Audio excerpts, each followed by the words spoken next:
All right, hello everyone. Welcome to the Infrastructure as Code, Can We Do Better panel. I'm really excited today to talk about the past, present, and future of infrastructure as code and overall infrastructure technologies. I'm here with some amazing guests. Kind of can't believe that I have all these folks in one place. I think probably combined over 50 years of experience with infrastructure technologies. Starting with Adam Jacob. Probably know Adam, creator of Chef, currently co-founder and CEO at System Initiative. Brian Grant, probably know him from his work on Kubernetes at Google, currently a CTO at a new stealth company. Eladn Israel, creator of CDK and co-founder and CEO of Wing. And Luke Hoban, CTO of Pulumi. I've had the pleasure of building Pulumi with Luke for the last 7 years. Welcome, guys. Thank you for being here. Looking forward to a healthy debate. Happy to be here. Great to be here. Awesome. Actually, to kick it off, given that we all have a lot of experience kind of with infrastructure as code and infrastructure management technologies, I'd love to hear a little bit about you in your own words. What got you into this domain, and kind of what have you seen over the years from your perspective, starting with Adam? Yeah, well, so I mean, I'm CEO now, but in my heart, I'm a systems administrator and sort of always have been. And so I started building automated infrastructure to automate ISPs, sort of as ISPs happened in North America.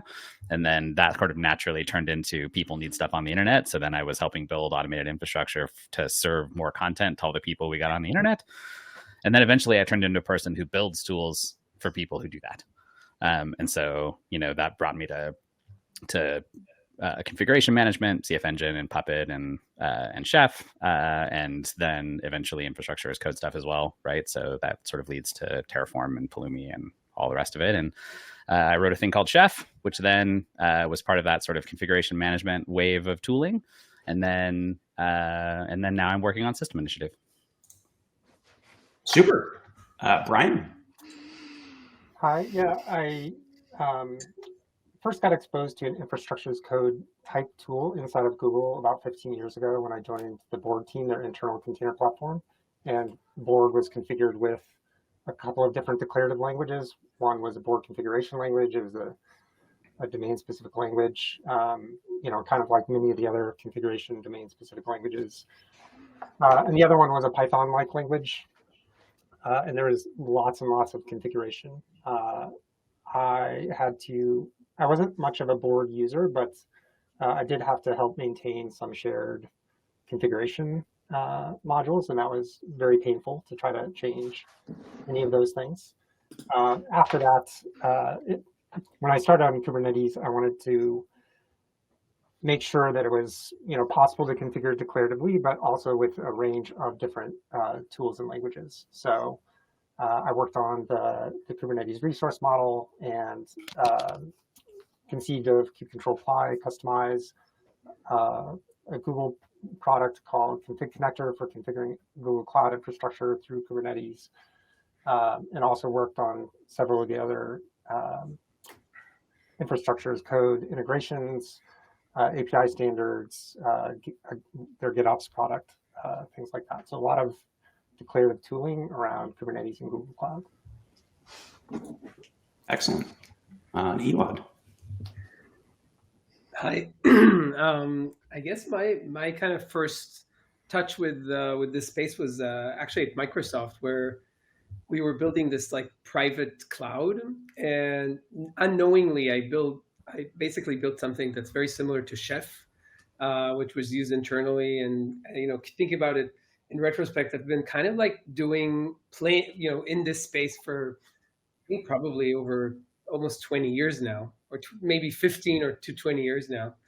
And then when I was at Amazon, I spent some time with the Amazon.com search team.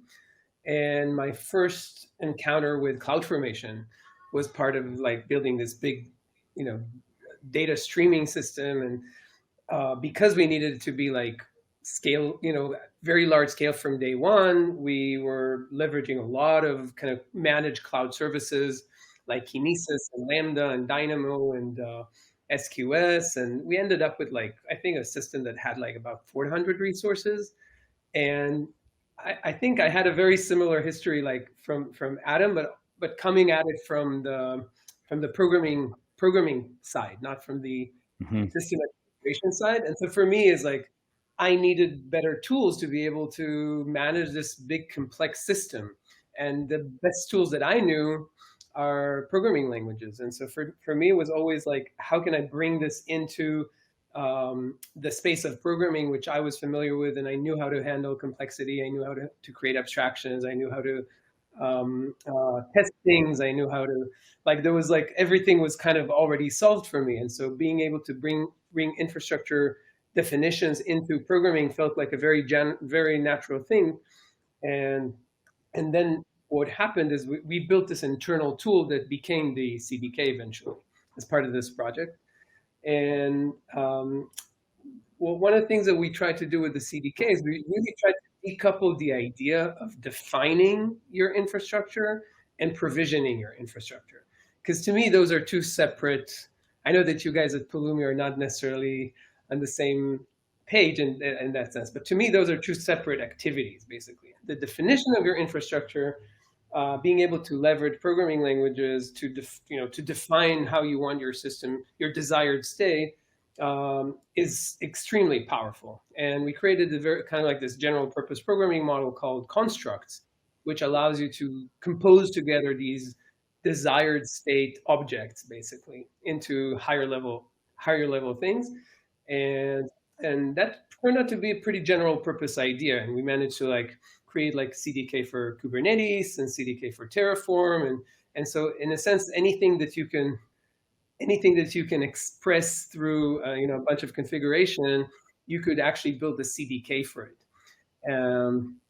And yeah, a couple of years ago, I started a company called Wing. And one of the things that we are doing is we're building a programming language that's designed around the same ideas. And one of the kind of like incremental steps that we're doing there is like we're adding the application logic to the same programming model. And so being able to combine both your infrastructure definitions, your desired state definition of the cloud system, and the code that runs on that system, to me, it feels very natural because we're building these applications that run on this new type of computer, and the computer contains both infrastructure and code. So that's what I've been hacking on. Excellent. Luke? Yeah, so I guess I come more from the kind of programming languages and the code side of infrastructure as code, and spent the first half of my career building and designing programming languages and developer tools, worked on C#, worked on F#, started the TypeScript project at Microsoft, and then spent some time kind of working on cloud infrastructure at AWS. And that sort of led me into the kind of belief that some of these same things we'd done with traditional programming languages to sort of scale up what we can achieve with large-scale software engineering systems would apply to the cloud as well, and that they were part of what was missing from kind of at-scale cloud infrastructure management.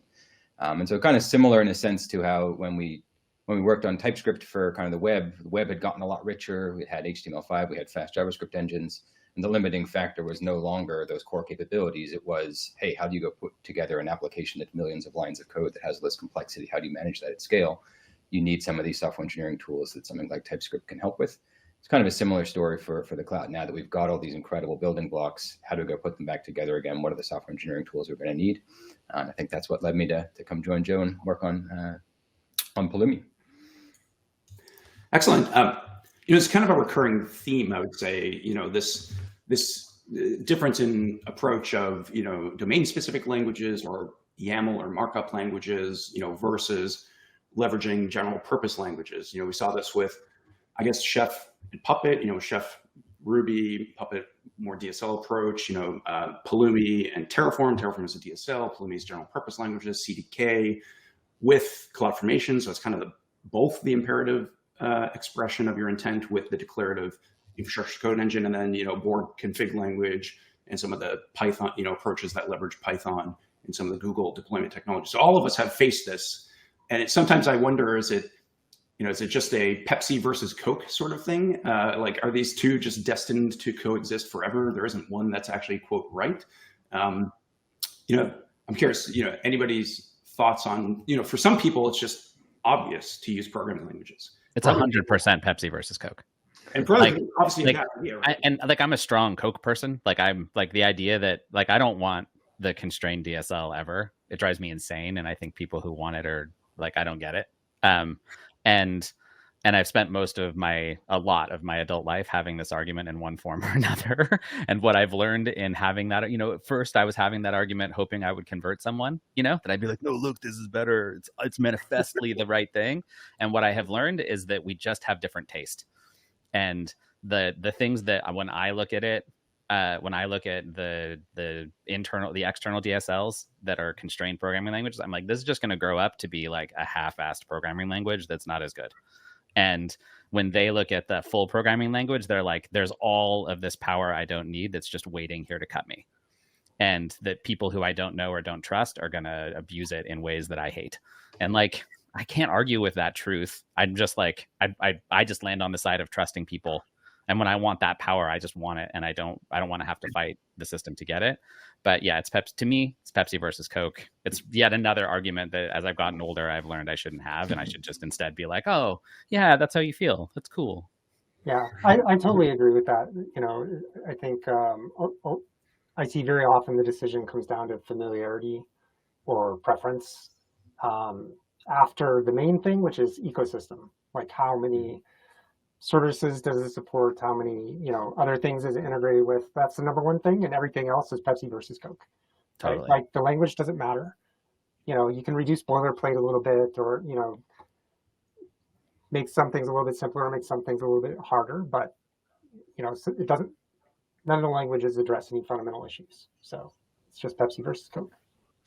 I think there are some sort of fundamental, like I think it mostly is a Pepsi versus Coke thing, but I think there are some fundamental, like as scale increases by orders of magnitude, there does become some sort of like the things change. So even if you're looking for, hey, I like the Pepsi kind of DSL model, I find people who do that at the larger scales end up having to build a lot more infrastructure and tooling around how they manage that at scale, right? 100%. So there are some things that kind of... Yeah, I mean, see also how Chef's business grew and right. How we sold versus Puppet, and how I'm sure Pulumi sells versus Terraform, where you're like, look, the more complicated your use case is, the more widespread the complexity gets, the more things you have to cover, the happier you'll be that you've chosen a real programming language. And I think you're right. That's totally true.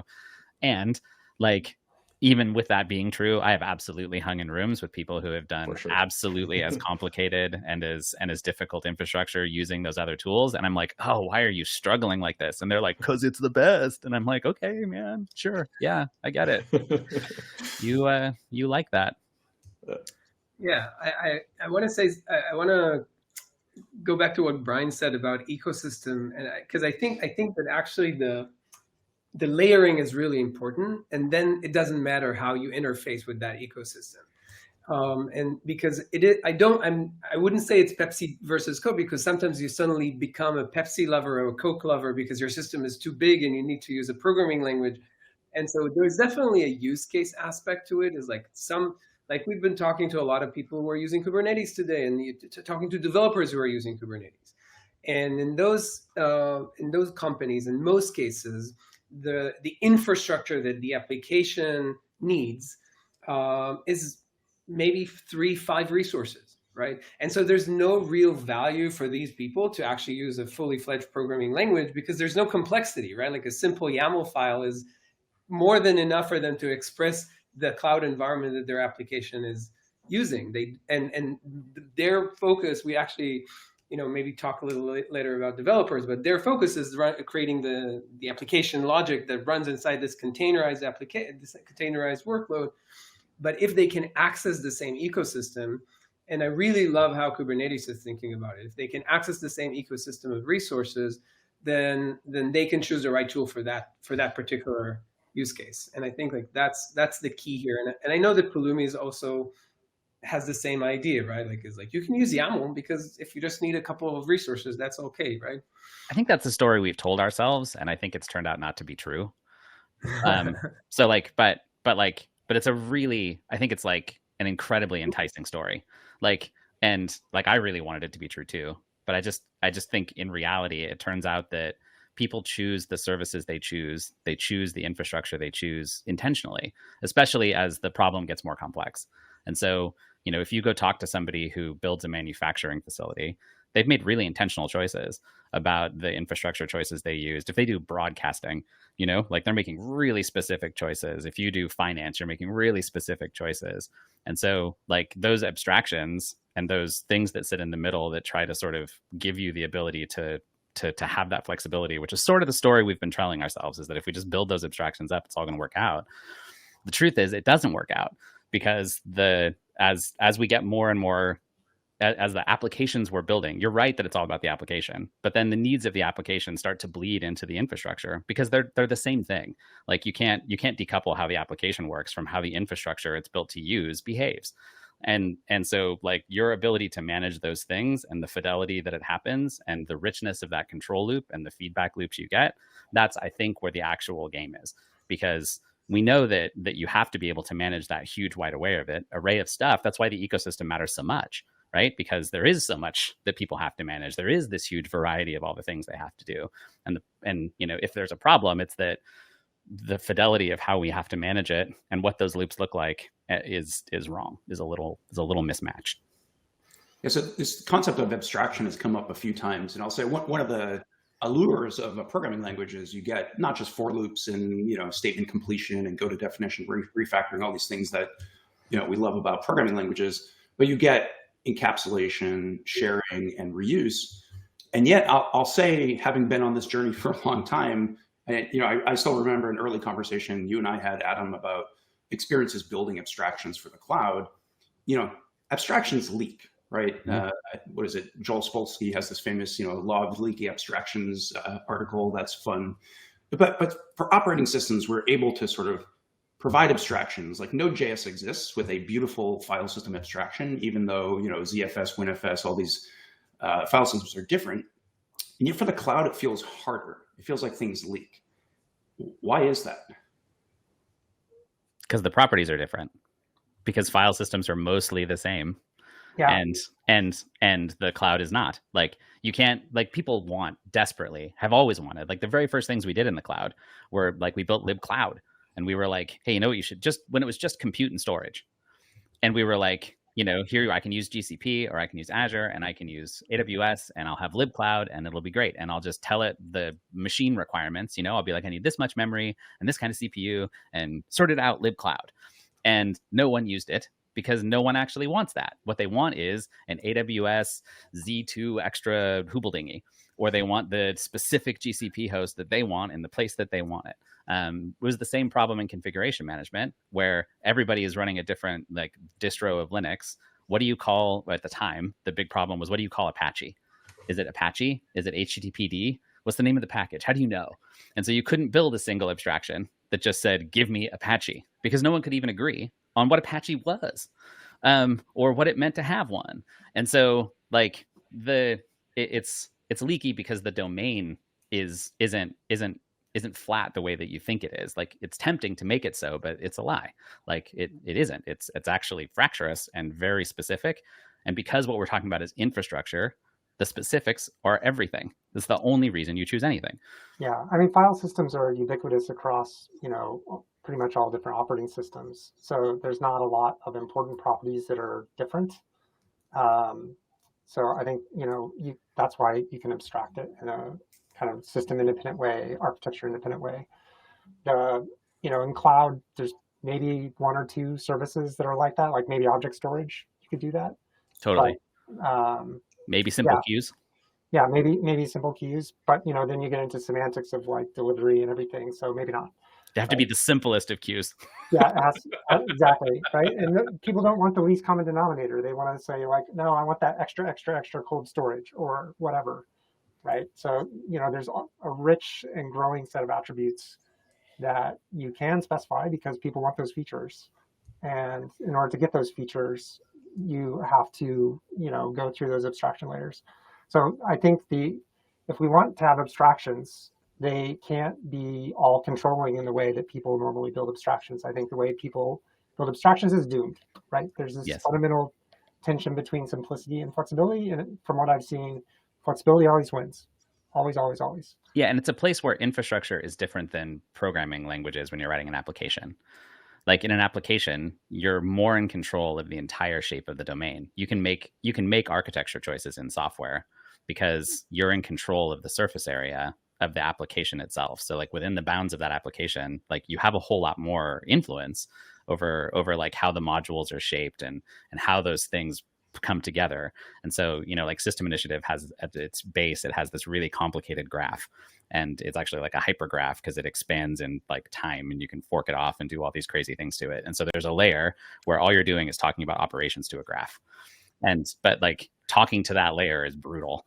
And so there's another layer of the system that like takes higher level ideas and like maps them to this graph, so you don't have to think about it all the time. And that makes sense because I can control the surface area of those abstractions, and it leaks a little, but it doesn't leak as much as like infrastructure does.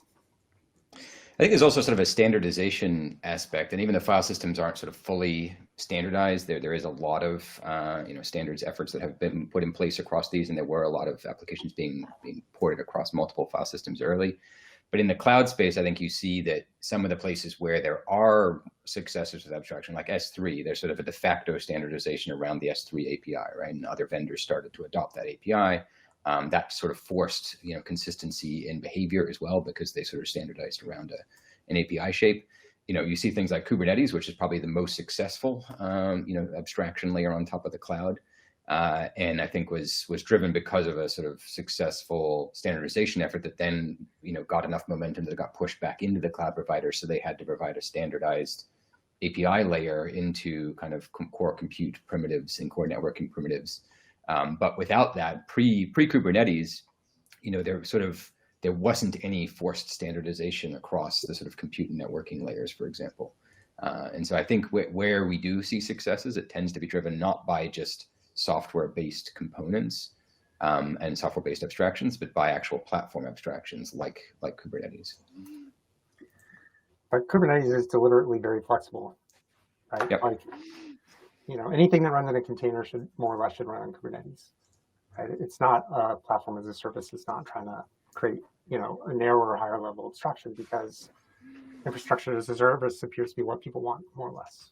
And Kubernetes does provide the extensibility points for cloud-specific capabilities around things like load balancing and networking where required. But I think, Joe Beta has this phrase, the Goldilocks abstraction. It's not too high level, it's not too low level, it's just right. That's really hard to get that right. But I mean, programming languages are like this, right? Like the general purpose, you can do pretty much anything with them. They expose, common operating system primitives in their standard libraries.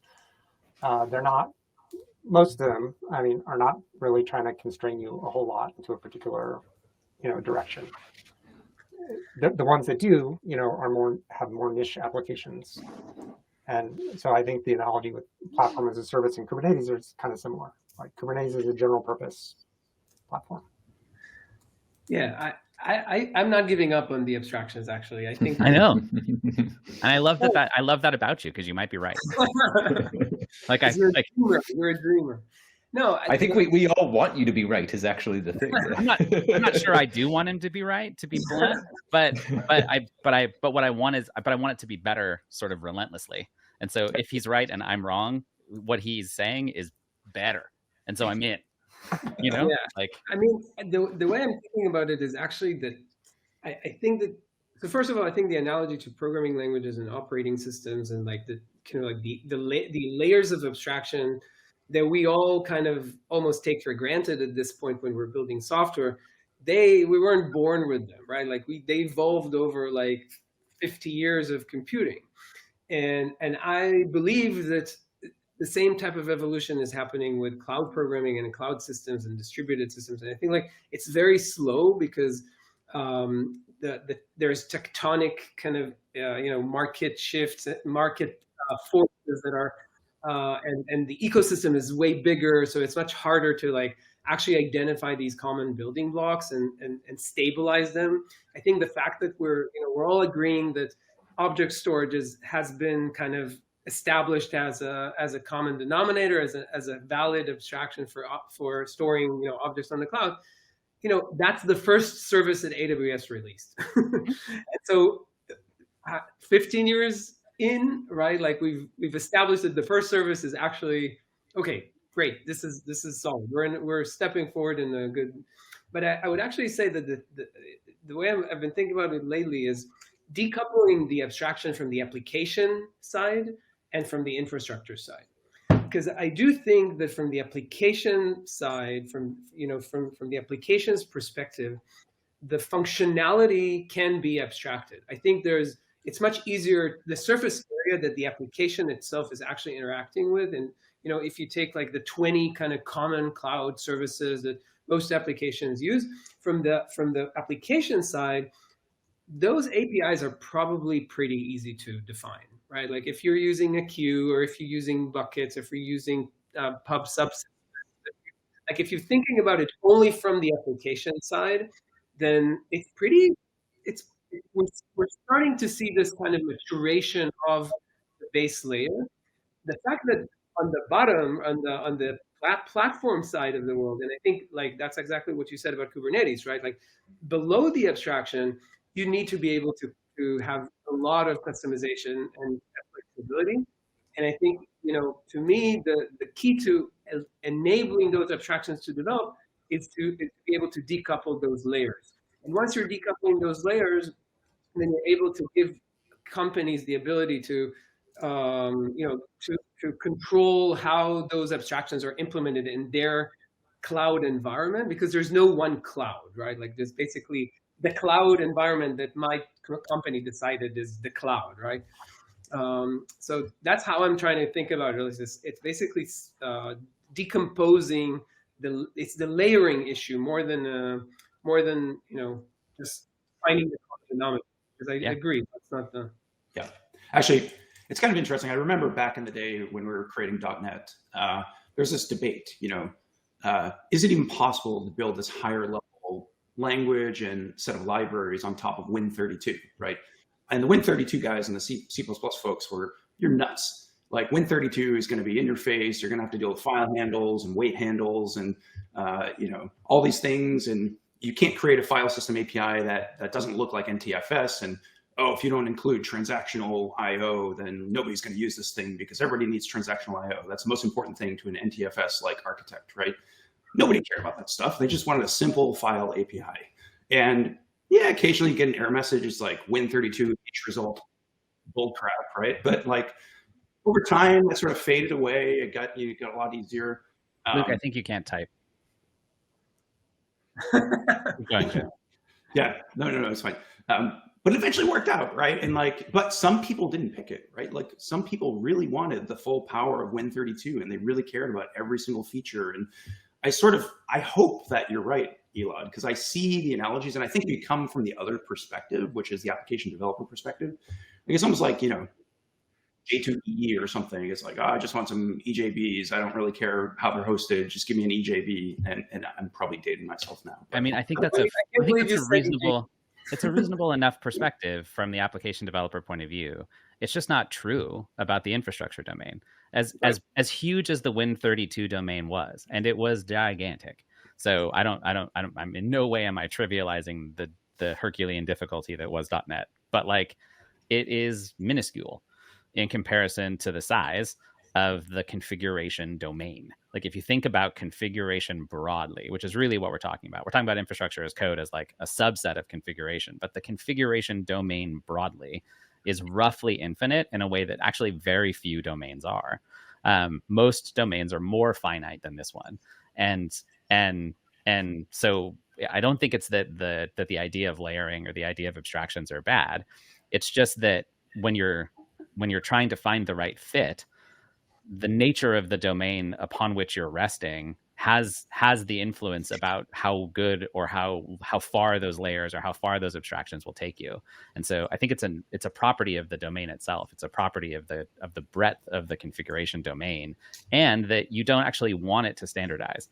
So like we had this argument with OpenStack very early on, where like Simon Wardley, who's a great human being, was like, you guys would be idiots to not just adopt the pure AWS API and do whatever that is. And I was like, oh man, You should not do that. If you do that, it's death, because you're just going to follow AWS around and you'll always be the like worst third thing. And then you're going to prove that people want private clouds, and then AWS will ship one and then you die. And they were like, yeah, but think of all the adoption. And I'm like, it won't matter, because what they will love is AWS and not you. And like, as much as Simon, I think I was right. Like, and you know, those things matter. And in infrastructure, we actually do want innovation. We do want people to build new services that have new properties. We like the breadth of what those things are as engineers and as developers, and that's why it's so intractable as an abstraction. Anyway. By the way, I just had another thought that related to this standardization. I think, take Postgres as an example. Okay, is Postgres a valid, a solid abstraction of the cloud in the cloud? I think it is, in a way, right? Because again, from the application developer's perspective, they just need a Postgres instance, right? Like they connect to this Postgres instance and they build their database on top of it. That's not true at all. The differences in how individual people want their Postgres instance to run are massive. The way that those instances are tuned, the dynamics of their disks, they are not the same. All Postgreses are not created equal. And no, like, I'm the not fact that saying the API connects is true, but like, you cannot just be like, give me a Postgres and call it a weekend, because like, right? Again, I think that I'm not saying that there's no room for the domain, for the infrastructure domain, and for the discipline around creating a platform and tuning your infrastructure and making sure it works and making sure it scales and making sure it's operational. But from an API design perspective, the application is using the Postgres API. That's a good, that's a solid abstraction. And this Postgres can run in a local container, or it can run on AWS, or it can run in some managed service. And again, they may have different properties on the back end. And yeah, I see what you mean. From a company's perspective, that could be the key to deciding to use this type of service. But does go to show this distinction between the functional side of the abstraction and the infrastructure side. Yeah, I mean, I could definitely see, I think Dapper to some degree is trying to do this, but, some kind of standard library shape for services that applications call into, the data plane APIs. I think, there's going to be all kinds of services that are newly emerging, like, nowadays AI and things like that won't be standardized, but for the things that have been around for decades at this point, those things probably could be standardized, like object storage, being one of those. I think another layer that could be standardized is what I think of as kind of the management surfaces of the applications themselves. Open telemetry is one example I use that has emerged. If you want to get telemetry for an application, there is an API for that effectively. So there aren't too many other sorts of standards in those areas. Like, how do you check whether the instance is alive and ready to take requests, or how do you provide configuration? Environment variables is like one of the most common ways, but there's no standard config file format. It could be INI or TOML or XML or properties or whatever. That can be standardized. There's open feature now, I guess, for feature flags. So I think those management surfaces, kind of the inward and the outward surfaces, could be standardized more than they are, at least for newer applications. Anything that requires applications to change is really, really hard. So, it may take a while. We've touched on, I think increasingly application developers are getting exposed to the cloud in many ways, the infrastructure that they need to run the application. Adam, you made the point that the line is kind of blurry between what is in the application domain, what is the infrastructure domain. I think Eladn, what you're trying to solve is, application developers building cloud first applications. One of the frustrating things I find, is, you go to a whiteboard, you draw the conceptual architecture of your application. It's simple boxes. You can explain it in human language. And then when it comes to encoding it in all of the various cloud constructs, the IAM roles, the containers, the networking, the this thing and that thing, that you meet the messy reality of infrastructure, which needs to be messy because it's infinite, it's fractal, it's ever evolving. But what is the role of application developers going forward? I mean, it seems like they're getting more hands-on with cloud infrastructure not less. Is that a bad thing? Is that just the natural way of the world? I mean, I think from their point of from if I'm an application developer, it feels like a bad thing. Like I already had to master one incredibly complex domain, and now you're like, oh, and also please understand everything all the way down to the bottom. And like, there's a reason that these were two different jobs in the old days, and the reason is that like Eladn talked about this. Like our career paths are very similar, but we were climbing up two very different parts of the pyramid. Like we arrived at the same spot, but like our paths there were different. And I think I don't think that they love that. I think and if you go ask them, I think they'll tell you at length how much they don't. We saw this with Chef. Like, some of those early adopters like definitely ran programs where they were like, well, the engineers can just use Chef. And the people who were successful with that built internal abstractions that they drove with Chef. And so engineers had to do as little with Chef as possible. And the people who failed were the ones that were like, yeah, you do whatever you want. Like it's the Wild West and just learn how everything works. And suddenly, you have to, the amount of knowledge that's required is, hundreds of percents bigger than it was before. So yeah, I think ultimately one of the ways that like infrastructure as code, as an example, can be better is that we haven't figured out how to separate those things out in a way that allows people to interact really well. That's one of the things that I think is exciting about Wing, right?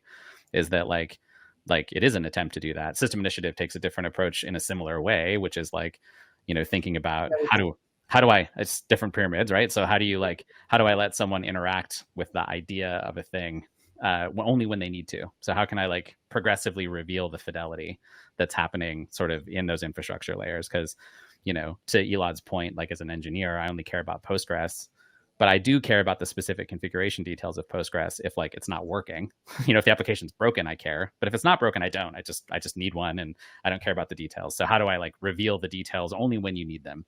And all these abstractions get in the way. It's one of the things that like if there's like a knock on Kubernetes, it's that like once it's in Kubernetes, like it's like it's in Kubernetes, and you're like, okay, but what happened on the other side? And you're like, don't worry so much about what happened on the other side. The other side, there's a control loop here, and the control loop is got you, and like, and it's great because if the control loop does what you want it to do, it's like pretty fantastic. And if it doesn't, you're like, oh no, because it's like there's a lot you have to explore. So yeah, I think we haven't found the sweet spot yet. I think there's some parallels into, you just look at full stack engineering overall, right? And we're talking about kind of the bottom part of that, where sort of back end development and how that sort of traverses into infrastructure. I think there's a similar, thing that's been playing out over the last, 20 years around kind of the front end development into back end development, right? And where that line is, and whether the same people are working across that whole domain, or whether we have kind of expertise, whether some of the front end pieces are encapsulated and there's a smaller team that's building out what the patterns are going to be, so that a larger set of full stack engineers can kind of leverage those within an organization. Even some of the libraries being developed in that layer kind of take a similar spectrum of approaches to what we're talking about here and what all of us have worked on. And so I think there's sort of natural pieces where different organizations, and depending on kind of the shape of the organization, the shape of how they want to couple these things, are going to take different approaches to how much the sort of back-end engineering owns and manages the sort of full, cloud native deployment of that application, versus wanting to abstract it away, have a platform team or some other, kind of specialized organization provide a much higher level of abstraction, whether that's a Wing style abstraction or whether that's a in-house built, platform team abstraction that they're going to provide. I think there's sort of a lot of different places you can draw that line, and they're not dissimilar to kind of what it looks like up the stack. All right. So the $1 million question, what are the best parts and worst parts of infrastructure as code? Actually, I was just looking. Do you know when CF Engine came out? Or 1990. Years? I can't believe that's 30 years ago. I feel very old, but a long time ago. We've been on this journey for a long time. So. Look, if there's one person everyone on this call should be praising till we die, it's Mark Burgess. Because if it wasn't for Mark Burgess and those seminal papers, none of the technologies that we've been working on would exist in the shape that they do. Like Mark Burgess created this entire idea in a way that like really transformed the entire industry. So what are the best and worst parts? You have to start by acknowledging that like there's so much of the best is the best. So like that we can do this at all, and that it works as well as it does, and that we have been able to build as much incredibly complicated, here we are on a live panel, like doing this from all over the world. Like that's happening because these technologies existed and because we can manage them in this way. And that is sick. So like you have to start anything where we're going to criticize it has to start from just saying like, whoa, like what an incredible accomplishment we've all done and continue to do from like across the board. I think the best part about it is that it works and that you can build these complicated things. I think the worst part about it is the user experience. I think like actually using these systems to build complex systems sucks.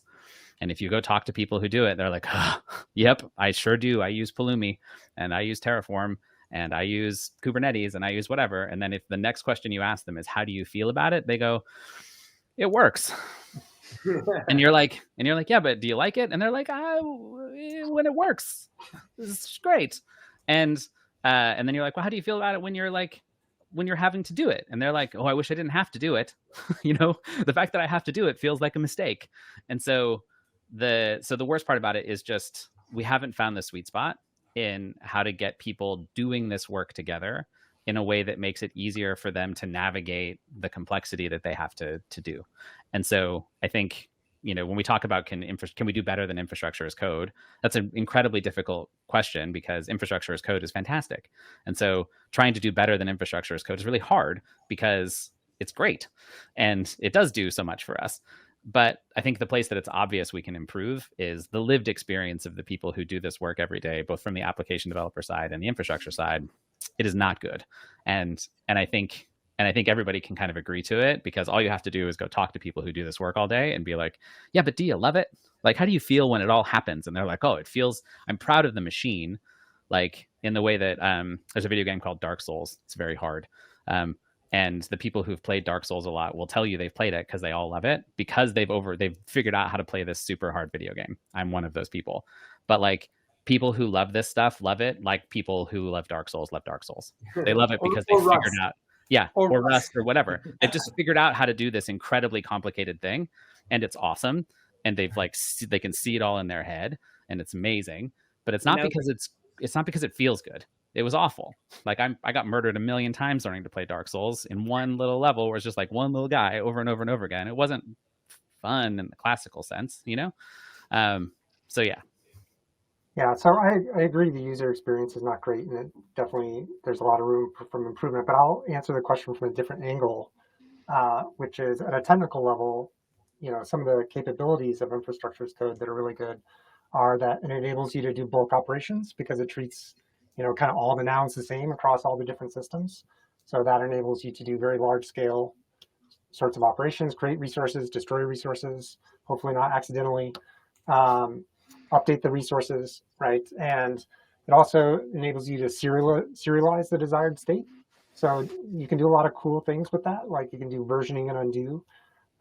You can create lots of different copies. You can, save the copy of the state for disaster recovery, things like that. Spin up test instances, all kinds of things. So those two core capabilities, I think are responsible for a lot of the power that infrastructure as code provides. In terms of what it doesn't do well, I think also at a technical level, one of the issues is it creates asymmetry, right? Like if you don't have infrastructure as code, you can have a bunch of different clients calling APIs and doing things.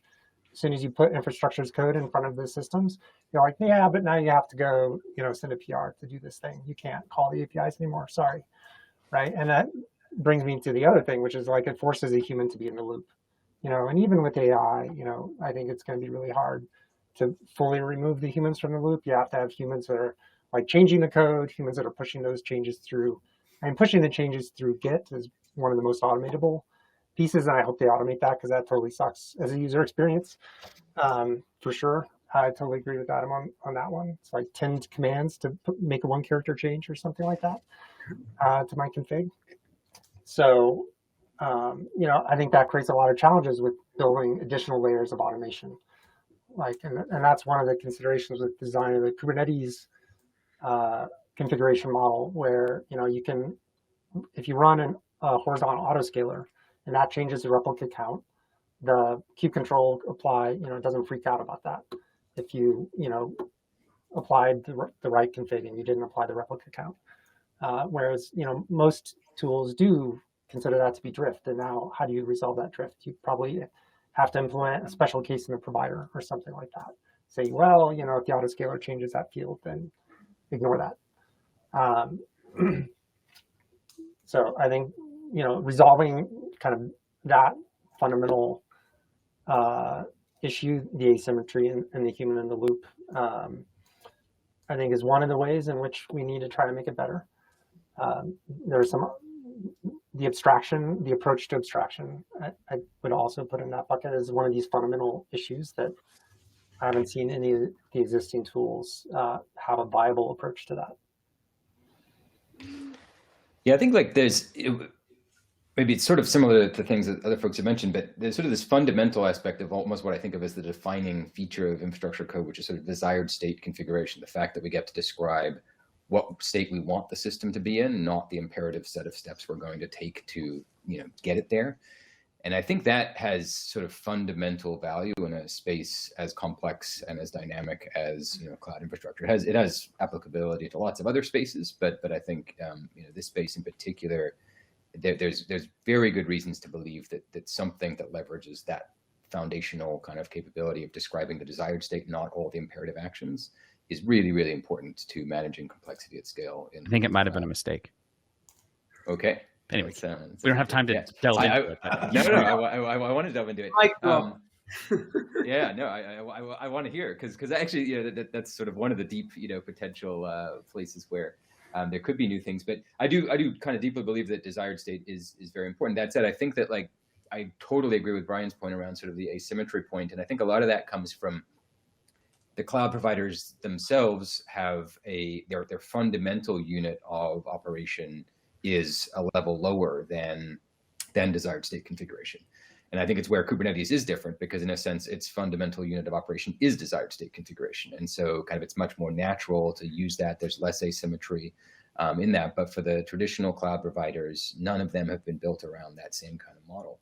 I do think there's an interesting question of not sort of whether IAC is the wrong thing, but whether the next cloud provider might be actually one that embraces sort of desired state configuration in a more Kubernetes-like way as their sort of fundamental unit of operation. But I do think that that's one aspect of where we might see some changes is what is that fundamental unit and how do you address asymmetry? I think that also plays into Brian's point around sort of human in the loop.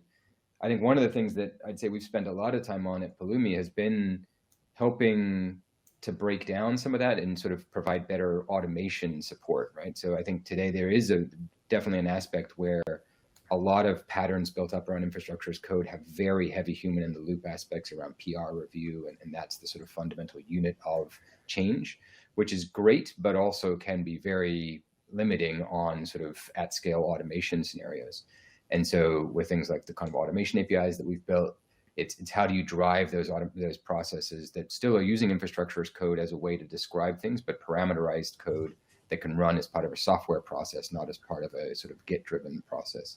And I do think there's a lot more that can be done in that direction to sort of still use some of the fundamental desired state configuration pieces, but drive it through a not necessarily human in the loop in necessarily all the same places way as traditional Git-driven ops.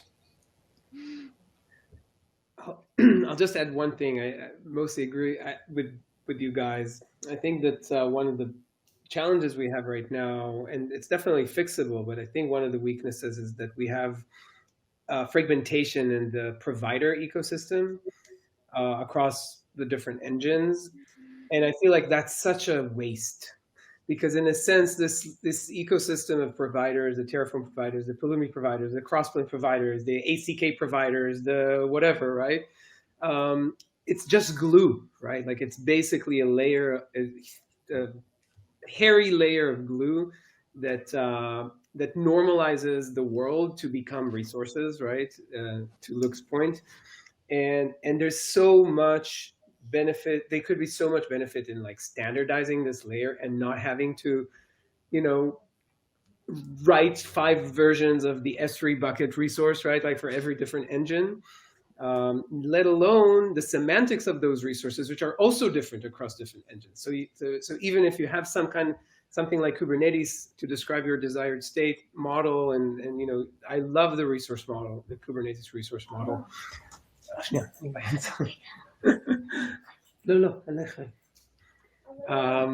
even if you have this resource model, then you can't use different tools against the same model, right? Like you end up defining those things, defining the S3 buckets differently depending on which engine you're using at the backend. And so I think like there's definitely something. And by the way, the license change, the Terraform license change, was another kind of signal that we have to standardize this layer, because I feel like that's something that can really help us think about the next thing, right? Like that's not the interesting piece here. Totally agree. Yep. And by the way, if you want to invite your kid onto the panel, yeah, I was like, do they have opinions? Yeah. All right, so I think we have time for just one quick final question. What do you believe will be true in the future, 2 years, 3 years, whatever time frame you want to pick, that your fellow panelists would likely disagree with? I think it's going to become relatively clear that in order to fix the broader user experience problems, what's required is a more fundamental rethink of the primitives. Like the reason that I think the declarative thing, that's why I said I think that it might have been a mistake, is that like there's a lot of implication that comes in that declaration, and like what exactly it is you declare and what exactly it is that we're trying to reconcile. And I think when you look at the problem holistically as one of like, what's the experience of the people interacting with the system, those interaction models are driven very much by how those underlying abstractions function. And so in order to build a better user experience, it's very difficult to do on top of the existing abstractions the way that they've been constructed. And so if you really fundamentally believe that you have to provide a different interaction model, then you're most likely going to have to break some of those fundamental abstractions. This is why cloud providers in general haven't given you declarative APIs, because if you've ever tried to build a new abstraction on top of a fully declarative API, it's brutally hard. Like when you automate Kubernetes, what you tend to get is a thing that smells like Kubernetes, because so much of the loop is controlled by Kubernetes. And it's not a criticism, it's not a downside of Kubernetes, it's just a truth of how sticky that loop and that behavior really is. And so I think my guess is that rather than having to standardize on declarative layers, that in fact what we're going to have to do is like break that entire layer into pieces, and that what we need is a fundamentally different shape of how we even think about modeling and interacting with those pieces, because otherwise we can't actually build any experiences that are that much better than the ones we already have. Processing. Well, I'll jump in with one, my thing that I think, especially from the conversation here, I guess people probably will disagree with, but I actually think maybe the sort of default assumption is going to be right, that IAC will actually in 5 years still be the dominant way that people manage cloud complexity at scale. That, despite exploring other ideas, it will remain the case that IAC, whether through kind of DSLs or kind of traditional programming languages, is the dominant and still growing interface to this. I think there's some really strong fundamental reasons why that paradigm has had success, and I think that those will continue to be a thing, whether we like it or not. That will still be the primary way people are doing this. And I think also kind of two correlates to that. One, that kind of the cloud infrastructure management concern will become a relatively larger versus relatively smaller concern for organizations. I think you could have the view that this will become more of a niche concern and other parts of the stack will overtake it. I actually think that won't be true. I think this will become more and more of a concern for organizations, and the complexity and scale of this will go up relatively fast. So I think those two things. And then the other one corollary is sort of, I think IAC will still be the dominant approach, but I think IAC and desired state configuration are actually uniquely good interfaces for AI-based tooling, because they're a text-based format for describing desired state, which has a lot less dimensional complexity than a lot of other things. And so to the extent there's a big change, I think it will be in sort of AI-driven layers on top of that. So I'll disagree with that and say I think infrastructure as code adoption will peak in the next 5 years.